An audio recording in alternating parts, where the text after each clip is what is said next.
ধরেন এক বৃদ্ধ লোক হঠাৎ দাবি করে বসলেন যে তার বয়স 400 বছর। তখন আপনি কি করবেন? তার কথায় বিশ্বাস করবেন? না, কোনোভাবেই কিন্তু আপনি তার কথায় বিশ্বাস আনবেন না, কারণ তখন আপনি আপনার কমন সেন্সকে কাজে লাগাবেন। কিন্তু আপনি যদি মুসলিম হয়ে থাকেন এবং আপনার কোরআনে যদি এমন কোনো কথা লেখা থাকে যে কোনো একজন ব্যক্তি 950 বছর বেঁচে ছিলেন, তাহলে আপনি কিছুক্ষণ চুপ করে থাকবেন, মাথা চুলকাবেন এবং বলবেন, কোরআনে যেহেতু লেখা আছে, হ্যাঁ, সেহেতু এটা অবশ্যই সত্য। তাহলে এর মানে হচ্ছে ধর্মবিশ্বাস কমন সেন্সকে নষ্ট করে ফেলে। আবার এমনও মুসলিম পাওয়া যাবে যাদের মধ্যে কেউ কেউ বিশ্বাসই করবেন না যে কোরআনে এমন কোনো কথা আছে বা থাকতে পারে। নূহ নবীর এই প্রতীকী ছবিটি দেখুন।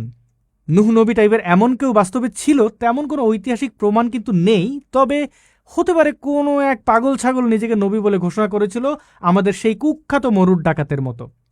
তো এই নূহ নবী কোনো এক মহাপ্লাবনে নৌকায় তুলেছিলেন জোড়ায় জোড়ায় প্রাণী, এবং তার এই কাজের মাধ্যমেই নাকি পৃথিবী থেকে প্রাণ বিলুপ্ত হয়ে যায়নি।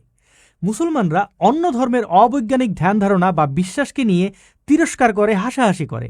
মুসলমানদের হাবভাব দেখে মনে হয় যে তাদের কোরআন হাদিসের তেমন আজগুবি কোনো কথাই লেখা নেই, অথচ এগুলো অর্থাৎ কোরআন হাদিস হচ্ছে আজগুবি কেচ্ছা কাহিনীর একটা বিশাল খনি।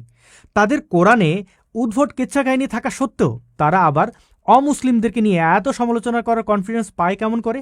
চলুন দেখে নেওয়া যাক কোরআনে থাকা আজগুবি কেচ্ছা কাহিনীর কিছু উদাহরণ। সূরা আল আনকাবুতের 14 নম্বর আয়াতে আমার আল্লাহ বলেন, আমি অবশ্যই নূহকে তার সম্প্রদায়ের নিকট প্রেরণ করেছিলাম, সে ওদের মধ্যে অবস্থান করেছিল 950 বছর। অতঃপর বন্যা ওদেরকে গ্রাস করলো, কারণ ওরা ছিল সীমা লঙ্ঘনকারী। একই লিঙ্কের একটু নিচে গিয়ে ফাথুল কাদির থেকে উদ্ধৃত করা হয়েছে, কোরআনের এই সূরায় বর্ণিত তার বয়স 950 বছর তো অকট্য ও নিশ্চিতই। কোন কোন বর্ণনায় আছে যে এটা তার প্রচার ও দাওয়াতের বয়স, এবং এর আগেও প্লাবনের পরে তার আরো বয়স আছে। তাহলে কোরআন অনুসারে আমরা পেলাম নূহ নবীর বয়স ছিল অন্ততপক্ষে 950 বছর। কি বুঝলেন? বাস্তবতা এটাই যে মানুষের গড় আয়ু চিকিৎসা বিজ্ঞানের উন্নতির ফলে এখন অনেক বেড়ে গেছে। গড় আয়ু বা বাঁচার সময়কাল এখন 60 থেকে 70 বছরেরও অধিক হয়ে দাঁড়িয়েছে। পুরাপ্রস্তর যুগে মানুষের প্রত্যাশিত আয়ুষ্কাল ছিল মাত্র 22 থেকে 30 বছর। এই তো সেদিন, অর্থাৎ 18 শতকেও মানুষের প্রত্যাশিত আয়ুষ্কালের গড় ছিল 30 বছরের কাছাকাছি সময়। বিভিন্ন রোগ মহামারীতে বিপুল সংখ্যক মানুষের প্রাণহানি ছিল স্বাভাবিক ঘটনা। চলুন আমরা এই গ্রাফটি দেখে নিই। অথচ হাজার হাজার বছর আগে, যখন পৃথিবীটা ছিল শাপদসংকুল, পদে পদে বিপদ, ছিল না এমন উন্নত চিকিৎসা বিজ্ঞান, নিরক্ষরতা ছিল প্রায় শতভাগ, সেই সময়কার কেউ একজন নাকি 950 বছর বেঁচে গিয়েছিলেন। হ্যাঁ, এগুলোই হচ্ছে ইসলামিক কাণ্ডজ্ঞান। বুঝলেন তো? চলুন আমরা এবার মানুষের আয়ুষ্কাল সম্পর্কে বিজ্ঞানের ব্যাখ্যা দেখে নিই। অনেকেরই প্রশ্ন এমন যে মানুষ মোটামুটি 70 থেকে 80 বছর হয়ে গেলেই কেন মারা যায়, কেন কয়েকশো বছর বাঁচে না? মানুষের সীমিত আয়ুর পেছনে একটি মূল বৈজ্ঞানিক কারণ হলো কোষ বিভাজন প্রক্রিয়া এবং সময়ের সাথে সাথে আমাদের ডিএনএর ক্রমশ অবনতি। কোষ বিভাজিত হওয়ার সাথে সাথেই টেলোমিয়ার ছোট হয়ে যেতে থাকে। একবার তারা খুব ছোট হয়ে গেলে কোষগুলো সঠিকভাবে আর বিভাজিত হতে পারে না, যার ফলে মানুষ বৃদ্ধ হয়ে যায় এবং শেষ পর্যন্ত দেহের বিভিন্ন অঙ্গ ফেল করতে থাকে। টেলোমিয়ার হচ্ছে আমাদের ক্রোমোজোমের শেষ প্রান্তে থাকা প্রতিরক্ষামূলক ক্যাপ। এই ছবিটি দেখুন, ছবিতে লাল বর্ণের জিনিসগুলোর নাম টেলোমিয়ার। বুঝতে পেরেছেন? তাহলে মানুষের আয়ু বাড়াতে হলে বিজ্ঞানীদের এই টেলোমিয়ার নিয়ে কাজ করতে হবে, আর তাঁরা তা করেই চলেছেন। মানুষের আয়ু খুব বেশি না হওয়ার জন্য টেলোমিয়ার ছোট হয়ে যাওয়া ছাড়াও আরও কিন্তু অনেকগুলো কারণ রয়েছে, যেমন বয়স বাড়ার সাথে সাথে পরিবেশগত কারণ, অক্সিডেটিভ স্ট্রেস এবং জেনেটিক মিউটেশনের কারণে কোষ এবং টিস্যুগুলোর ক্ষতি হতে থাকে। আমাদের শরীরের এই ক্ষতি মেরামত করার ব্যবস্থা আছে, কিন্তু তা নিখুঁত নয়, কারণ আমাদের দেহটা এসেছে বিবর্তনের মাধ্যমে, কোনো নিখুঁত পরিকল্পনার ফসল এটি নয়।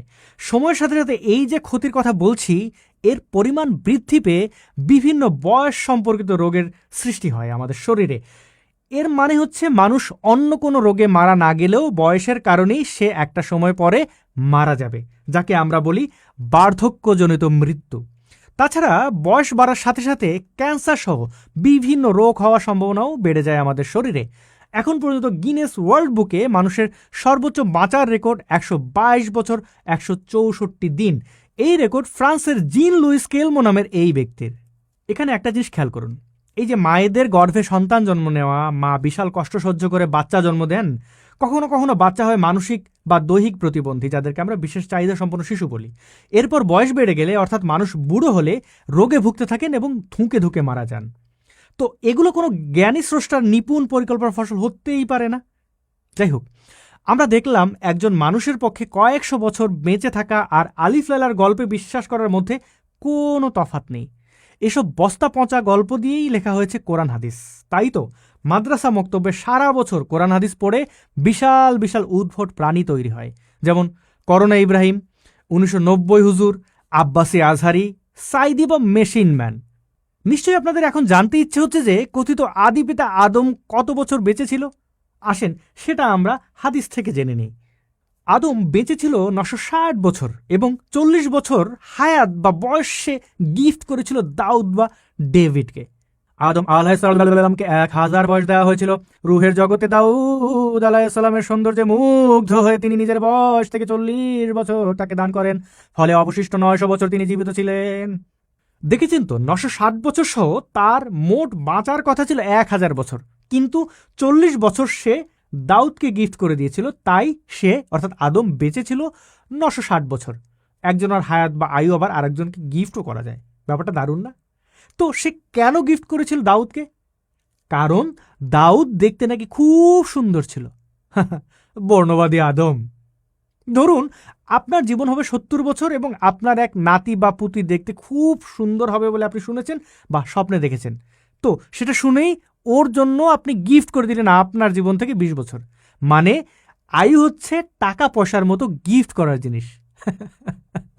আচ্ছা, যে আল্লাহ এই গিফট গ্রহণ করে নিল, সে কেন এটি গ্রহণ করলো? তার কাছে এই দাউদের হায়াত বাড়ানোর জন্য প্রার্থনা করলে সে কি সেটা মঞ্জুর করে নিত না?